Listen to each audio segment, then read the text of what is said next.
We're going to talk about the birth of a nation, and it's going to be directly a reference to Moses. We're going to speak from Exodus. If you are here for the first time, we're talking about Bible stories for grown-ups, and basically we're going through the Bible, and I'm telling you the Bible stories, but from a grown-up perspective, just so that we can understand it a little bit better as adults.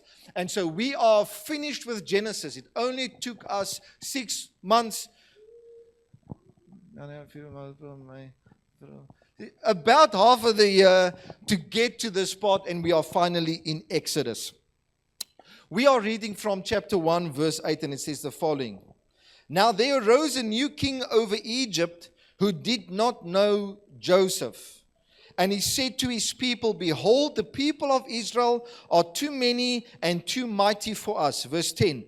Come, let us deal shrewdly with them, lest they multiply. And if war breaks out, they join our enemies and fight against us and escape from the land. Verse 11. Therefore they set taskmasters over them to afflict them with heavy burdens. They built for Pharaoh's store cities, Pithom and Ramses. Verse 12. But the more they were oppressed, the more they multiplied, and the more they spread abroad. And the Egyptians were in dread of the people of Israel. Verse 13. So they ruthlessly made the people of Israel work as slaves. 14. And made their lives bitter with hard work as slaves. Just going to pause there by that part. We've been speaking about a whole bunch of things. You can put on the next slide for me if you don't mind, just to catch you up where we are in the story of the Old Testament. We spoke about creation. We spoke about Eden. We spoke about the multiple rebellions that we find in the opening passages of our Bible. And then the conversation shifted over from this whole creation narrative into a family narrative. And over the course of the year, we spoke about Abraham, Isaac, Jacob, and Joseph. And at this time, the family of Abraham finds themselves in Egypt. Joseph did amazing things, as we spoke about that over the last 3 weeks actually. And then now comes the place where Joseph passes away. The nation of Israel is expanding, but they're in control of a nation above them. And this is where things get a little bit haywire. Up until this point, we've seen, you can go to the next one for me, please. We've seen how God has been consistently working through, listen to this, through human failure, through family brokenness, through promise and providence. And I want you to grab hold of this conversation, that God works in messy situations. Okay. Sometimes we have a misperception when we read the Bible and we expect this idea of perfection and expect this idea of everything is running smoothly. But just the opening passages of our Bible explains the messiness. Now, if the messiness happens to God, to the angels, and those who He created, how arrogant of us to think we're going to have perfect lives. I can remember, I can use his name, Pastor Price said that one day. I was a young guy, I was doing something there at the church. I can't remember what we were doing. I was playing music there or something like that. And then he hasn't seen me in a while, and he says, I must come make a turn by him. We sit in the office and we speak. And he says, how's things going? You studying and stuff like that? I'm saying, there's a couple of things that's a little bit challenging, but we're pushing through. And he just looked completely disgusted at me.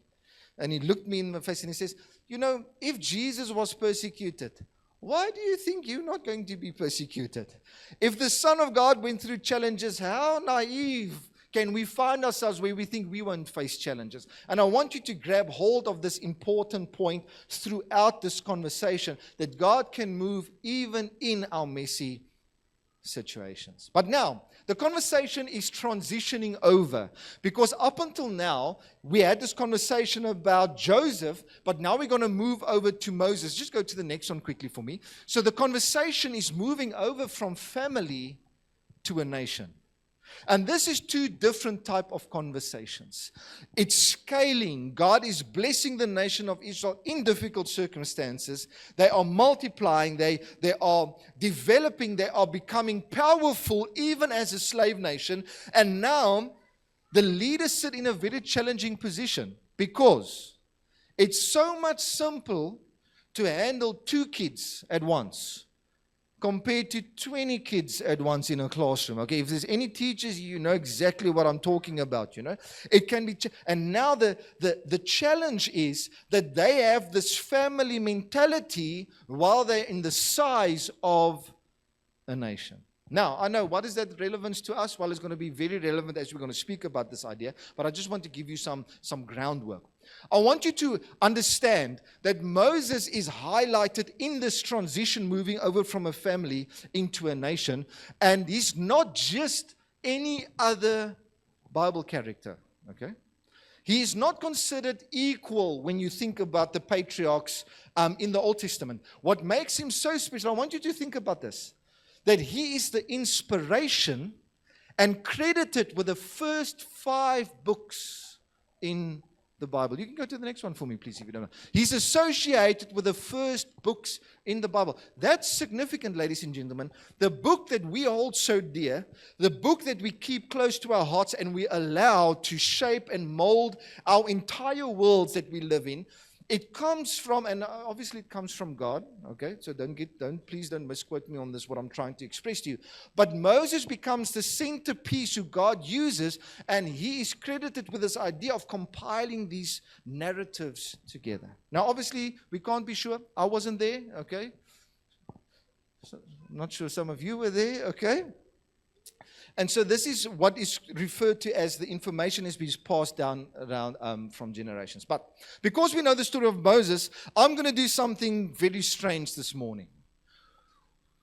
We're not going to speak out of the Bible. Okay. Nobody left yet. That's great news, okay? We're going to speak from the book, or the author, you can go to the next one for me, called Josephus. If you've been in our church, you know this name. If you are new here, please just bear with me. Josephus was a Jewish historian who lived in the 1st century around the same period as the early church. Now, I want you to think of this. I want you to think of Peter and Paul and James. I want you to think of the disciples. I want you to think of the time when Jesus, he was crucified, he was resurrected, and he ascended. Jesus is not on the scene anymore, but life carried on. And Josephus was actually a war general, but / historian, and his main assignment was to communicate historical facts over. But because he was so gifted in what he did not stick to the lane of just communicating wars and traditions. He attempted to kind of rewrite the Old Testament, but not in the sense of how we consider it, that he was trying to create another product that competes with the Bible. No. He was trying to explain the Jewish background and tradition to a Roman community. So in that sense, he was rewriting it not to manipulate the information, but to explain it to someone that is outside of the culture. Are you guys still okay over here? Everyone still fine? Yeah, okay, fantastic. So he writes from this perspective. So before I jump into what he speaks about, I want to make this very clear. He was not one of the biblical authors, and his writings are not considered scripture. Just be very clear from this conversation on, okay? Josephus becomes helpful because he gives us a window into how some Jewish people understood and retold their own story. So, when I refer to Josephus, you can go to the next one for me, please. When I refer to Josephus and his writings, I'm not using him as biblical authority. I'm doing one simple thing today. I'm using him as an ancient Jewish voice that's going to give us perspective and context to how the community held this icon called Moses. Now, what makes Josephus extremely interesting is this, that the birth of Moses in the text was actually predicted. And we're going to do a little bit of reading today, so I'm going to show this to you. You can go to the next one for me, please. And it's Josephus Flavius, Complete Works and Historical Background. Unfortunately, the edition I have, the English is a little bit tough. It's not the newer version, it's a little bit older version. So please just bear with the English as they try to translate what Josephus was writing. And he says what he's basically saying here, I just want to mention this. In his writing, just before this passage, he writes about this special individual, this gifted man in the nation of Egypt that had Pharaoh's ear. And this individual, he felt that he received a word from God that predicted the birth of Moses. Now, let me just pause over there. What I want you to do, I want you to take your current understanding of Moses in the Bible, retain that information, and I'm going to fill in some gaps from the Josephus perspective, from a cultural background, for interest purposes that you can slot in between, that's going to give you a little bit bigger perspective to how people viewed Moses. And so this individual stood up, he had this prophetic word, but this becomes dangerous because when you read in the passages we just read, you pick up the new Pharaoh is scared of the Israelites. He's scared of the power that they've been raised in. He's scared of the multiple numbers. But Josephus writes something from a slightly different angle where he indicates that it was not just the numbers that made him concerned, the Pharaoh. What made him concerned was there was a prophetic message warning the king of Pharaoh of a savior that will rise up in the nation of Israel. And it's from that perspective where Josephus writes, which thing was so feared by the king, this prophetic message, that according to this man's opinion, he commanded that they should cast every male child which was born to the Israelites into the river and destroy it. Okay. You can be angry at Josephus that he calls children a it. Okay, it wasn't my words, this is a direct translation. The next one for me, please. That besides this, the Egyptian midwives should watch the labors of the Hebrew woman and observe what is born, for those were the women who were enjoined to do the office of midwives to them. I just want to pause over here. I don't have time to compare the Exodus story with Josephus' story. So my agenda is not to compare the two, not at all. But you will pick up that a lot of the information that we find in Josephus is already in Exodus, okay? There's just these additional points that's highlighted that I want to reflect to you guys, okay? You can go to the next one for me, please. And by reason of the relation to the king would not transgress his commands. He enjoined also that if any parent should disobey him and venture to save their male children alive, they and their families should be destroyed. Basically, what the conversation is this so far. From the Bible perspective, Pharaoh is concerned about the multitudes of the Israel nation. From Josephus' perspective, a prophetic word is pronounced, and the Pharaoh becomes so anxious about this, a decree goes out that all males should lose their lives. It's literally a massacre and murder. And I just want you to understand the tension of this information. Because as parents, they are in a nation where there are slaves, and now they don't have no control over their lives of their own children. I know this sounds very quickly spoken, but ladies and gentlemen, can I tell you the immense tension in a parent's house if the livelihood of your children is threatened and you have no control over it? And if you are caught protecting them, helping them, it would mean you lose your wife. It would mean you lose your daughters. It would mean you lose everything because you are trying to save one son. And that is the tension. But what I love about what Josephus is writing, let's say it's commentary on the Exodus story. He writes something beautiful in between this, and he says this thing. He says, but no one can be too hard for the purposes of God. I just thought that was such a Pentecostal sentence right there, and he wasn't even writing a theological book right there. And I appreciated when he said this, because he's building up this tense narrative, but he makes it clear that when God is involved in the story, it doesn't mean the pain and the hurt and the danger doesn't go away, but when God is involved, not even a hard man can stop God. Another part that Josephus brings up is Amram's prayer. Amram's prayer. Now, just to give you an idea, according to Josephus, please forgive me, I can't recall if there's a direct relation to Moses' father's name in Exodus, but Josephus calls him Amram, and he says the following about him. A man whose name was Amram, one of the noblest sort of the Hebrews, was afraid for his whole nation, lest it should fail by the want of young men to be brought up hereafter. In other words, kids are being threatened, and he's concerned for his people.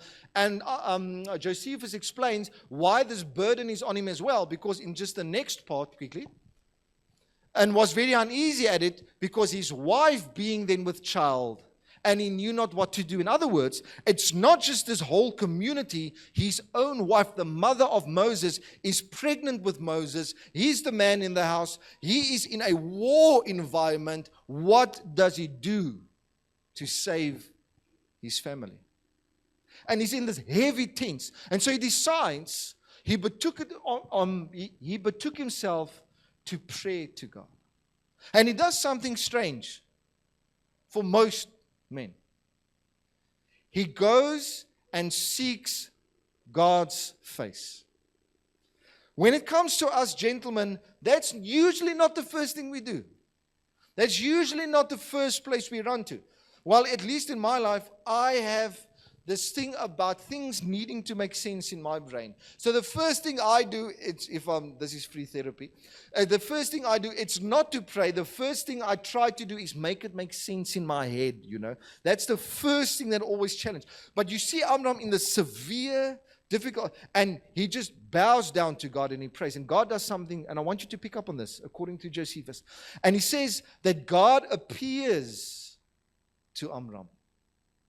And he gives him peace, and he gives him this vision, and he inspires him and gives him strength to do some of the most difficult things that he had ever done in his life, which we find in the story of Exodus.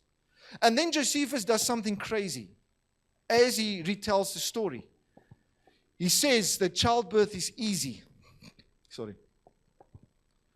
Now, I could feel the judgment coming from you guys, all the ladies, okay? I'm just quoting what Josephus said, okay? Maybe I'm teasing a bit too much on this, but I want to show you this. Next one, Wayne. And however, the mother's labor was such as afforded a confirmation to what was, I know I'm reading English, but I know it doesn't make sense to any of us. Don't worry about it, okay? A confirmation to what was foretold by God, for it was not known to those that watched her by the easiness of her pains, and because the throes of her delivery did not fall upon her with violence. Long story short, what Josephus is writing, because he's telling us the story of Moses' parents. They're in a severe situation. He prays to God. God gives him a vision. And now he's in a position where they make the decision to hide Moses. You guys know the story by now. But now it becomes difficult to explain, because childbirth can be severe. Childbirth can be dangerous. We are very fortunate in modern times with technology and the medicine. But back in the day, you're on the borderline of not knowing if you can survive the childbirth. And Josephus explains that God gives blessing and favor, and the childbirth was easy to the sense where Moses could have been hidden. And you guys know the story. It was put in a monkey, it was put on the river, and then the Pharaoh's daughter gets hold of him, and the whole story goes on from there.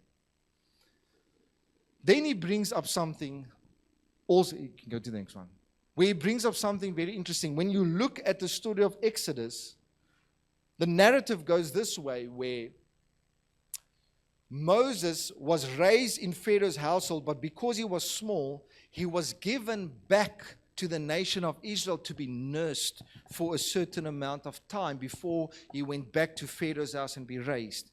And Josephus' angle on this is, it's because Moses refused to be nursed by an Egyptian woman. And so that doesn't stand out so much in Exodus, where the narrative is a little bit different, but the idea remains the same, that Moses had the privilege of being raised by his own family while he was owned by the house of Pharaoh. Again, I just want to pause and put a disclaimer here. If this feels a little bit confusing to you, it's because I'm assuming you know the processes and the stories and the nuances in the story of Moses, because I'm just bringing this from another perspective to you. Then Josephus does something as interesting as well, and he gives a meaning to the name of Moses, according to Josephus, and he says the following. I'm getting to the preaching part soon. Okay. Hereupon it was that Thermuthis, that is the name of Pharaoh's daughter that found Moses, according to Josephus, this name Moses upon him, from what had happened when he was put into the river. For the Egyptians called water by the name of Mo, and the next part, please, and such as are saved out of it by the name of Usus. So by putting these two words together, they imposed his name upon him. So according to Josephus, the name of Moses meant he was saved out of water from a Jewish perspective and cultural perspective. And yes, something very useful that we can apply, and I think this is my last point, as I'm going to get to the practical part, is that Josephus highlights this, that Moses was extremely smart and attractive. Okay, and here's the thing. I want you, if you were a teacher, and you need to write a report for children at the end of the term, you can use Josephus's sentence. You just put the child's name in its place, and you can give the children, this is free practical tips for any age. We got actually a couple of teachers in the church, and so take a screenshot and just change the name. You don't know ChatGPT. This is going to be fantastic. Okay. Now just imagine you put your own name there, okay? Now, Moses' understanding became superior to his age. Nay, far beyond that standard. And when he was taught, he discovered greater quickness of apprehension than was usual at his age. And his actions at that time promised greater when he should come to the age of a man. Isn't that the most beautiful compliment that you can give any student under the sun? You can scream, it's my pleasure, okay? No extra offering for that. So Josephus writes that Moses was really divinely blessed with capabilities. Now, gentlemen, you can use the next one to describe your wife next time when you introduce her. So Josephus not only talks about, he gives us tools for teachers to compliment children, he's going to give tools to dads to compliment your wife as well, but he's speaking about Moses. And as for his beauty, there was nobody so unpolite as when they saw Anari, they were not greatly surprised at the beauty of her countenance. Nay, it happened frequently that those that met him as he was carried along the road were obliged to turn again upon seeing the child. Next one for me. That they left what they were about and stood still a great while to look upon him. For the beauty of the child was so remarkable and natural to him on many accounts that it detained the spectators and made them stay longer to look upon him. Now that's a Valentine's kaartjie, ladies and gentlemen. I'm just saying for what that's worth. But I want you to pick up on this. When we are referring to Moses, when we are referring to this transition into a powerful nation, God sets up a deliverer referred to as Moses. And by the way, under theological terms, you must see the link between Moses and Jesus. There's some beautiful stuff that you can go look at, but we don't have a time for that at all, but just mention that for what that's worth. And he highlights that Moses was special. He highlights this idea of a home of faith. He highlights this position and the irony of the deliverer of the nation of Israel being raised in Pharaoh's house. And Moses receives favor in the camp of the enemy. And then he speaks about his beauty and his knowledge. And by the way, we're going to look at this a little bit later on in the coming weeks about what Josephus writes about Moses' military examples, which is just fascinating stuff. But I want you to pick up on this main idea that Moses is definitely highlighted as someone significant. And probably one of the most special stories Josephus writes about is how Moses resists the crown. I'm just quickly going to read this for you guys. And she had said this. She put the So it's in the reference of Pharaoh's daughter accepting Moses, and now she is spending time with her dad and giving Moses to Pharaoh, okay? And she put the infant on her father's hands. So he took him and he hugged him to his breast, and on his daughter's account, in a pleasant way, put his crown, diadem, upon his head. But Moses threw it down to the ground as a small boy. And in a puerile mood, that just means he was in a mood. He wreathed it around and trod upon his feet, which seemed to bring along with evil presage. That's probably not how you say it, but that's how we say it in Belleville, okay? Concerning the kingdom of Egypt. I want you to understand what Josephus is writing is this traditional story coming through the nation is that Moses had the crown, but even as a small boy didn't want it. He took it off and he throws it on the ground.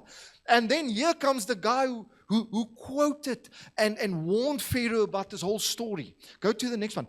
But when the sacred scribe saw this, he was the person who foretold his nativity with the dominion of that kingdom low. He made a violent attempt to kill him, and crying out in a frightful manner, he said, "This, O king, is the child. This child is he of whom God foretold. And that if we kill him, we shall be in no danger. He himself affords an attestation to the prediction of the same thing by his trampling upon thy government and treading upon thy diadem." And so the scribe and this guy who shared this prophetic word, we need to be careful of the nation of Israel. God is going to do something for this nation. Now he sees a boy. He sees a young boy playing with Pharaoh's crown and the action of throwing it down and trampling on it, and immediately to him, according to the tradition of Josephus, that highlights this one. Now, I told this massive story to you, this whole conversation. And I'm going to come to the last part where I want to make everything that I'm telling you now, I want you to draw it into your personal life now, specifically focusing on dads. But the conversation, just want to add this, it is relevant to moms as well, but because it's Father's Day, I'm going to explain something to you, and this is going to be important. This is not important, this is vital. So I want you to take serious note of this. Point number one, as we've been explaining the story of Moses, is this. Children borrow safety from parents. I want you to understand this.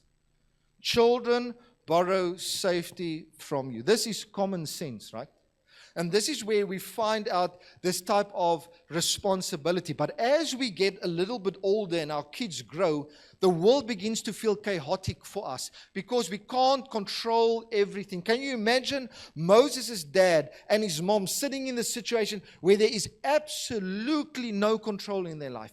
And God gives this word of the son. He divinely protects him. We know the end of the story, but they didn't know it back then. And this whole challenge, well, we face challenges with our kids today's time. Maybe not as severe, but still challenges. See, the challenge for us as dads is this, that we cannot control every classroom, phone screen, fear, or temptation. I control most of the temptation because the snacks aren't left the next morning. So I can sort that one out for my kids. I'll take one for the team. But I want you to pick up on this. It's because sometimes we're sitting in positions where we control outside things, but you won't be able to control every hurtful thing that's going to happen or might happen to your children. You can't control that. But I want you to pick up on this, that you might not control it, but you can become a steady place. You see, when Moses he was born, he was a baby, he can't probably even remember the starting points, although it's recorded, which means his sister and his brother told him the story late, but that comes a bit later on in the conversation of the nation of Israel. But in any case, you see Moses and his parents, his dad and his mom could not protect him from everything, but they could make one thing sure, that the moment their son is in their presence, they will do everything in their power to keep him safe, to protect him. And then here's the most difficult thing of all, to trust God when he walks out that front door. See, sometimes we confuse this. A child does not only need a father who can fight the world. A child needs a father whose presence feels safe when the world is confusing. When Egypt was in chaos and a nation feared for themselves, there was a father and a mother, and specifically Josephus referring to Moses' dad, who made sure that he's going to trust God with everything inside of him. And he made sure that when Moses was under his care, when Moses was in his house, he was going to show him what it looks like when you trust God. I want you to keep a pin in that thought because I'm going to return back to that thought. Next point, point number 2, is children learn emotional regulation from adults. And that's probably the most scariest thought ever, right? Because we can't even control our own, we can't even regulate our own emotions. And now we need to raise other potential adults as well, and we need to help them regulate their emotions as well. And I want you to pick up, what's the point in point number 2? It says, your children are not only listening to what you say about faith, they also are watching what fear does to you. You see Moses being in Pharaoh's house and then visiting his parents' house without Pharaoh being aware that it's his parents. The whole conversation, there comes a place where Moses' story is revealed, and he does not only just remember the conversations of his dad's faith, but Josephus records what his dad did when he was in fear. So our kids learn how to handle things when they look at us. I can preach every Sunday on this pulpit, and my kids and my family can be here. But this is not what makes the biggest impact. The biggest impact happens, well, at least in my life, when the doors are closed and we go through the most difficult things, and they listen to what I say, they listen to how I react. And here's the worst part of it all. Sometimes it's not good. Sometimes fear makes us angry. Sometimes fear makes us crazy. But in the story of Moses, when his father's house was under pressure, they ran to God first. A father's emotional life becomes part of the atmosphere his children breathe. This becomes scary because I am responsible for shaping and molding them. And not in the easy parts, right? Not teaching him how to catch a rugby ball. Not, or them, I've got more than one child, okay? The others are just not at Sunday school. Not just showing them how to cook a Wagyu perfectly on a YouTube video because we can't afford it. Yeah, you laugh, you don't eat Wagyu yourself, okay? It's more than that. It's more than that. It's when I show up at a hospital bed and I'm scared for my life. What do I say and what do I do? It's when challenging things happen. And how I react will mold values in their life. And by the way, some of you might sit here and think, but man, my dad wasn't so good and wasn't so great. I just want to mention this. You don't need a great dad to be molded, okay? A bad dad can mold you as well, okay? And it can mold you for the good because you can learn from mistakes, you can improve. So I just want to mention that for what it's worth. But because it's Father's Day, I want to focus on dads that's raising children right now. And so now, I get confronted with this because what do I do when I get scared? Am I like Moses' dad where my children can see that when I'm on my worst position, I run towards God? Or sorry, I'm just laughing because when I've got a bad day, what my kids see is the cream of a donut on my mustache. And then we pray afterwards. Okay, then we pray afterwards, you know. Sorry, that was just me being myself. So that becomes challenging. But here's the scary part, and this is for me, is because, you see, if anger begins to fill the room, our children learn that the world is unstable. But here's the other thing from anger. Maybe I tend to be quite verbal and come out quite strong. But you've got other temperaments, like a dad who tends to become quiet. But what about silence? So if silence fills the room, children learn that emotions are unsafe. And so I want you to understand, it's not one or the other. You can't choose between the two. It's about being stable inside the middle.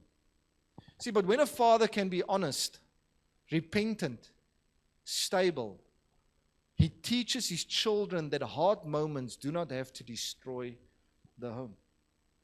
And I'm not saying this lightly.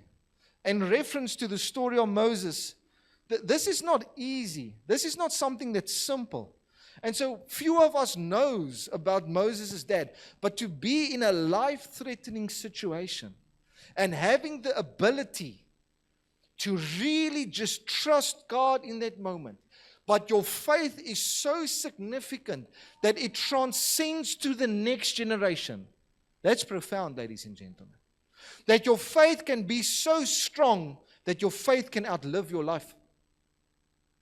Your faith can be so significant that it can change the next generation even while you are not. Yeah. Another thing for dads, and this is going to be very important as well. Well, everything I'm going to say, this last part is going to be important, but children need identity before they face Egypt.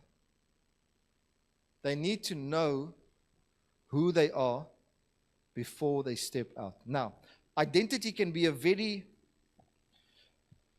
overly used term in today's time, okay? And when I talk about identity, I'm not talking about false hope. We like to lie to our kids, okay? But we have to. It's our job, okay? The picture is not so great, but you have to say it looks beautiful, okay? So the chess game, it wasn't good. It wasn't good, okay? But coming to a place where when I say identity, I want you to pick up on this. I want my kids to hold on to certain values when they enter the world of being adults. Certain values. I'm not talking about perfection. That's not what I'm talking about.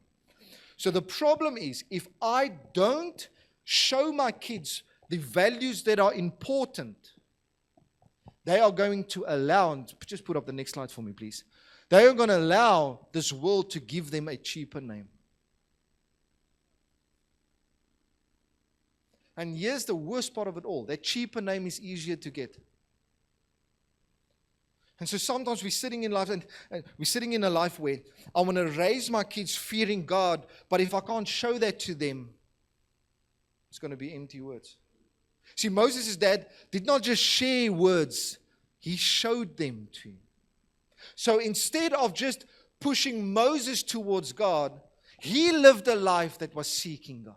And when Moses encountered God, he can remember the stories of his father when things got difficult. And that shaped and molded him into a place where he was an adult, that he could have those values into his life. But if he did not have that background, if he did not have that impartation, I want to share this with you, it becomes dangerous because now you're leaving your child's identity to chance. You're hoping something good will happen. No. And so it's our assignment to shape their identity, but we are responsible for that identity first. If I want my kids to be healthy, I need to be healthy. If I want my kids to trust God, I need to show them what it looks like. If I want my children to be raised where they regulate their emotions, I need to regulate my emotions first. If I want my kids to be fit, I need to be fit first. It doesn't help I push things down on them, because they're going to look at my life, they're going to look at my words, and they're going to say, but this is contradicting to one another. And someone else will name them and give them identity in their life. Not Moses. Listen to this. Even when he was in Pharaoh's house. Even when he was in Pharaoh's house. He throws down the crown, and he was not even aware. But he was shaped and molded, and as he grew, he was raised in Pharaoh's house. And by the way, I just want to mention this. There was a moment where Pharaoh's house almost got him. There was a moment where it almost absorbed his entire being. But he came to a place where he looked at his people and said, this is not who I am. And he turned his back. And this is going to be, if you only take one thing away, just take this one thing away from me, dads. Listen carefully. Children need fathers who teach them discernment, not only ambition. You see what I'm talking about, identity? And so be careful. We must be careful what we say. We must be careful what we measure, because there are different measurements of success. Well, depends on the person, depends on how we were raised. But I want you to grab hold of this, because, again, this is just me. I have drive, I have ambition, I have goals. except on Mondays, but from Tuesday on it's fine. Then we carry on with goals and we eat healthy and all those type of things. So I have all those things, but here's the thing which becomes difficult, because sometimes ambition can cloud your discernment. And Moses could have been a phenomenal general in the house of Pharaoh, but that is not what God called him for. And if he did not have discernment in that season, he would have found him being successful on the wrong place. And so, dads, it's our responsibility to shape discernment in their lives. Because there comes a time where there can be multiple open doors, but it doesn't mean we should walk through everyone. And personally in my life, that's where I struggle. Because if I see a half open door, I kick it open and we keep it and we bolt it open, not bolt it shut. But I had to learn that sometimes you get opportunity in your life that is meant to distract you, not to promote you. It's meant to draw you away. Now, the last verse is this, Hebrews 11 verse 24. And by faith, Moses, when he was grown up, refused to be called the son of Pharaoh's daughter. He completely refused that because he was reminded on stories of his house, about the actions of his parents, the faith of his parents, the trust of his parents, everything that they did as a family as they honored God. And Moses came to a place where his discernment was more powerful than his ambition. And maybe he would have had a better car when he stayed at Pharaoh, right? He would have had a bigger house. He would have enjoyed more food. He would have less problems at Pharaoh. Listen to this. Listen carefully. He would have had less problems because he had the resources for solutions. But in God's eyes, he was called to save a nation that would change the history of that same book where these stories are recorded in. And God calls him, and here's the best part, it's not riches and health. It's not riches or wealth. He's faced with several challenges in his life. And a lot of moeilikheid, over and over and over again. He did not have peace in every corner, but he was directly in God's will. He had so many burdens to carry, but he discerned that this is what God called him to do. So I want to extend this as we're going to conclude today. And I know it was maybe teaching heavy in the beginning part, and maybe some of you haven't heard of Josephus, it's a little bit strange as well. But I want you to draw from this at the end of the day. Dads, when we raise our kids, we need to raise ourselves first. We need to raise ourselves first. And we need to become the examples that they can look up to.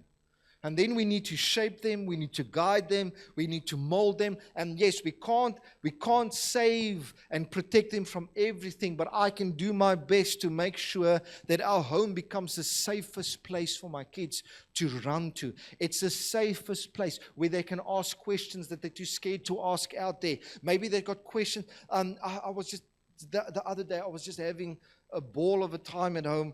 My kids and my youngest is 10 years old. They're 10 years old. I knew that. I was just checking if you remember. And so he's 10 years old. And as young as they are, they feel safe to ask uncomfortable questions about the Bible in our home. They're not scared to ask questions. Now, you might not have that value, but in my house, that's important. Because I don't want my kids to feel they are forced into a structure that they just have to follow. I want them to ask the difficult question. And here's the best part of it all. I did not give them one single answer. Well, I didn't know what to answer them. But it was fantastic to create an environment where my kids feel safe. Some of your children, dads, are unsure about God. But they're too scared to ask you. Some of your kids struggle maybe to pray. But they're scared to ask you. And here's the worst part of it all. Some of your kids are struggling with things. But they're too scared to ask for help. Do you know I know that? Because it happens to me as an adult. It happens to me as an adult. Sometimes I want prayer, but I'm too scared to ask. Sometimes I want someone just to lay hands on me, but I don't want to. How does it look like I walk out and stand here in front? And, we've got this whole image thing around us. And just because it's children, they have these challenges too. Do you want to make a big difference for God in His kingdom? Allow your kids to see you submit yourself to God. and lead them. You don't have to save the whole world out there. But if you can just exemplify trusting God in your own home, you are planting the most important seeds to your first responsibility. It's not about perfection. It's not about nothing going wrong. But you just make sure that your home becomes the safest place that you can have. And let me conclude. Maybe when you were younger, your house wasn't so safe. Maybe it wasn't so comfortable. I want you to learn and draw from that. You do not have to repeat that. You do not have to duplicate that. If you can trust God and allow God to work in your heart, God can use you to be the safe place for the next generation. You do not have to repeat your past. You do not have to repeat your father's past. God can do a new thing in your life. The question is, are you willing to take up the responsibility? And are you willing to allow God to do that? Maybe it feels challenging. Can I speak? I'm going to speak plainly in any case, okay? Maybe you feel embarrassed to kneel down and pray because what will your family think about you? Maybe you feel embarrassed to talk about the stuff you are struggling with. Maybe you feel embarrassed about those things. But I want to encourage you today, because I'm scared that your children, not scared, I'm concerned our kids will pick up this idea that everything is fine and everything is perfect. But when we open our hearts to those around us and we show them that we are vulnerable, we have mistakes, we have faults, and as a faulty person, I submit towards God, it shows them something which is called authenticity, which nobody can steal and take away from you. And I need to conclude now because I'm preaching too long now. But I want to encourage you. Be that safe space for your family. Let's pray. Father, thank you that you have been good to us. Thank you that you've been faithful to us. Lord, in this moment, I'm not sure who this message is speaking to, Lord, but I know you know. And first of all, as dads, I want to ask forgiveness, Lord, for the times where we failed and we fall short. Sometimes the world can get heavy and we can have burdens and we have mistakes. But Lord, I've got one thing on our hearts as a community. We want to give our children the best that we can. We want to raise powerful kids that can make an impact in this world. So Lord, my prayer is that you would show mercy on us. My prayer is that you would bless us with wisdom as we exemplify the character of Christ to our families, Lord. Sorry, I'm just going to, please keep your eyes closed. I'm just going to, apologies for interrupting this prayer, but I don't think it's an interruption, it's just an extension. When it comes to our character, I feel there's someone that, there's maybe a dad here that doesn't feel good enough, that hasn't done enough. There's someone that's at this moment criticizing themselves. I just want to share this with you. This message is not meant, God is not giving you a hiding in this moment. This is not an insult. God is aware of your story. God is aware of your situation. But I want you to take courage in this moment that this is not God showing up to hurt you. This is God speaking to you to help you. Because there's potential. There's opportunity. You can turn things around. You can become that dad you dream to be. Maybe you're a little bit older at this stage. You're not as young anymore. Maybe you think, but my kids are adults now already. It doesn't matter. It's not too late. You still have an opportunity. The question is, if you are able, like Amram, if you are able in a difficult moment to surrender your heart to God, if you are able to show yourself vulnerable, if you are able to humble yourself. So don't take this message as hurtful, but rather see it as an invitation to change things around. So Father, as we conclude the service, I pray for each dad. Thank you that you have blessed us with the blessing of being a father. Thank you for our families. Father, my prayer is that we can become men of strength,